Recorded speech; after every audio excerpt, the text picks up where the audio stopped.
ఆదికాండము 3వ అధ్యాయం. పాపం ప్రారంభం. ఆ సమయంలో ఆ స్త్రీతో సర్పం మాట్లాడింది. యెహోవా దేవుడు సృష్టించిన అడవి జంతువులన్నిటిలో సర్పం చాలా తెలివైనది, కపటమైనది. ఆ సర్పం స్త్రీని మోసగించాలనుకుని, ఏవమ్మా, ఈ తోటలోని ఏ చెట్టు ఫలమైనా తినవద్దని దేవుడు నిజంగా నీతో చెప్పాడా అంది. సర్పానికి ఆమె ఇలా జవాబిచ్చింది, లేదు, దేవుడు అలాగ చెప్పలేదు. తోటలోని చెట్ల ఫలాలను మేము తినవచ్చు. అయితే ఒక చెట్టు ఉంది, దాని ఫలం మేము తినకూడదు. తోట మధ్యలో ఉన్న చెట్టు ఫలం మీరు తినకూడదు. అసలు ఆ చెట్టు మీరు ముట్టుకోకూడదు. అలా చేస్తే మీరు చస్తారు అని దేవుడు మాతో చెప్పాడు. అయితే సర్పం ఆ స్త్రీతో ఇలా అంది, మీరు చావరు. ఆ చెట్టు ఫలం మీరు తింటే మంచి చెట్ల గురించి మీరు తెలుసుకుంటారని దేవునికి తెలుసు. అప్పుడు మీరు దేవుని వలె ఉంటారు.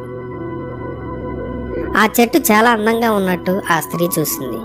ఆ ఫలం తినడానికి మంచిదిగా ఉన్నట్టు ఆ చెట్టు తెలివినిస్తుందని ఆమె తెలుసుకుంది. కనుక ఆ స్త్రీ ఆ చెట్టు ఫలం తీసుకుని దానిని తిన్నది. ఆ పండులో కొంత ఆమె భర్తకి ఇచ్చింది. అతడు కూడా దాన్ని తిన్నాడు. అప్పుడు ఆ పురుషుడు, స్త్రీ ఇద్దరూ పారిపోయారు.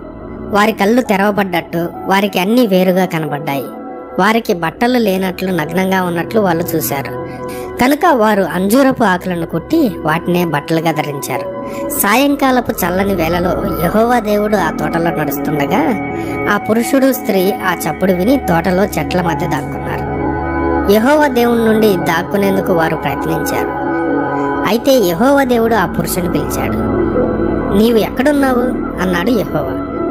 నీవు తోటలో నడుస్తున్న చప్పుడు విన్నాను. నాకు భయం వేసింది. నేను నగ్నంగా ఉన్నాను, అందుకే దాక్కున్నాను అన్నాడు ఆ పురుషుడు. దేవుడు ఆ పురుషునితో ఇలా అన్నాడు, నీవు నగ్నంగా ఉన్నావని నీతో ఎవరు చెప్పారు? నిన్ను సిగ్గుపడేటట్లు చేసింది ఏమిటి? నేను తినవద్దని చెప్పిన పండు నువ్వు తిన్నావా ఏంటి? ఆ చెట్టు ఫలం తినవద్దని నేను నీకు ఆజ్ఞాపించాను కదా. అందుకు ఆ పురుషుడు, నా కోసం నీవు చేసిన ఈమె ఆ చెట్టు ఫలాన్ని నాకు ఇచ్చింది, అందుచేత నేను తిన్నాను అన్నాడు. అప్పుడు యెహోవా దేవుడు, ఏమిటి నువ్వు చేసింది అన్నాడు ఆ స్త్రీతో. ఆ స్త్రీ, సర్పం నన్ను మోసం చేసింది. నన్ను వెర్రిదాన్ని చేస్తే నేను ఆ పండు తినేశాను అని చెప్పింది. అందుచేత యెహోవా దేవుడు సర్పంతో ఇలా అన్నాడు, ఈ మహా చెడ్డ పని నీవే చేశావు గనక నీవు శపించబడ్డావు. జంతువులన్నిటికంటే నీ పరిస్థితి హీనంగా ఉంటుంది. నీవు నీ పొట్టతో పాకటం తప్పనిసరి అవుతుంది. నీవు జీవితకాలం అంతా మట్టి తింటావు. ఈ స్త్రీని, నిన్ను ఒకరికొకరిని విరోధులుగా నేను చేస్తాను. నీ సంతానమును ఆమె సంతానమును ఒకరికొకరు విరోధులవుతారు. నీవు ఆమె శిశువు పాదం మీద కాటు వేస్తావు. ఈ శిశువు నీ తలను చితక కొడతాడు. అప్పుడు స్త్రీతో యెహోవా దేవుడు ఇలా అన్నాడు, నీవు గర్భవతిగా ఉన్నప్పుడు నేను నీకు బహుప్రయాస కలుగజేస్తాను. నీవు పిల్లల్ని కనేటప్పుడు మహా గొప్ప బాధ నీకు కలుగుతుంది. నీవు నీ భర్తను వాంఛిస్తావు, కానీ అతడే నిన్ను ఏలుతాడు. అప్పుడు పురుషునితో దేవుడు ఇలాగన్నాడు, ప్రత్యేకమైన చెట్టు ఫలాన్ని తినవద్దని నేను నీకు ఆజ్ఞాపించాను. అయితే నీవు నీ భార్య చెప్పిన మాటలు విన్నావు, ఆ చెట్టు ఫలాన్ని తిన్నావు. కనుక నీ మూలంగా భూమిని నేను శపిస్తాను. భూమి ఇచ్చే ఆహారం కోసం నీవు నీ జీవితంతో ఎంతో కష్టపడాల్సి ఉంటుంది.